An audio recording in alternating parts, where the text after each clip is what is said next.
Donc pourquoi en fait faire une usine à sites? Bah, souvent ça va être pour faire des sites institutionnels multi-pays. Je reprends mon exemple de Sony qui a une présence à travers le monde. Il va y avoir un site au Japon, en France, aux États-Unis, etc. Et le but c'est pas forcément que chaque filiale réinvente la roue, mais plutôt que l'on parte, donc que l'on fasse ce travail de design en amont avec le templating, l'avoir coupé, avoir défini tous ces contenus. Donc on a investi de l'argent dans toute cette organisation-là, dans toutes ces structurations. Et donc l'idée, bah, c'est de la rentabiliser et de faire en sorte que chacune de nos filiales ne recommence pas à chaque fois ce même travail.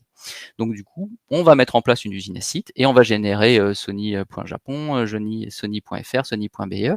Et après, à l'intérieur de ces sites, bien sûr, il y aura un certain degré de liberté pour créer les contenus qui seront appropriés à chaque pays.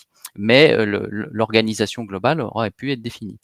Ça peut être un cas un petit peu moins, différent. Ça peut être un site de franchisé partenaire. Typiquement, moi, je monte une franchise aujourd'hui de chocolatier, pourquoi pas. Et j'ai des franchisés qui viennent et qui créent des boutiques locales un peu partout dans les villes françaises. Et du coup, ces chocolatiers, bah, je souhaite, moi, en tant que franchisé, leur fournir un service. Parce que après, ils me rémunèrent. Au final, le franchisé, il est rémunéré par ses adhérents.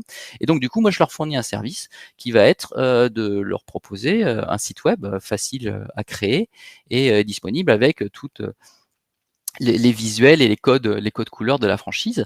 Donc ce site web, ils pourront l'utiliser pour afficher leurs horaires, pour définir les plans d'accès à leur boutique, pour parler des dernières activités ou des événements qu'ils peuvent faire dans leur boutique.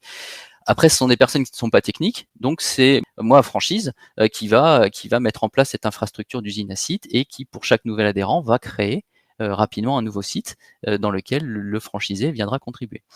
Donc ce qu'on voit, c'est que les usines à sites, bah, c'est souvent utilisé et mis en place par des grands groupes, privés ou publics, des grandes administrations aussi, pour déployer rapidement, facilement des nouveaux sites à un coût plus réduit, puisqu'il y a tout un travail qui a déjà été fait en amont, et donc on veut mutualiser ce travail, ces développements.